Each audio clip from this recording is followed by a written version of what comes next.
Ya, barusan saja kita melihat kebun stroberi yang ada di Kabupaten Bener Meriah, Provinsi Aceh. Namun saat ini belum bisa panen karena masih muda-muda.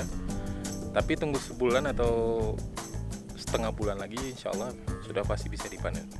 Tidak perlu jauh-jauh datang ke Sumatera Utara, karena di Bener Meriah sudah ada kebun stroberi.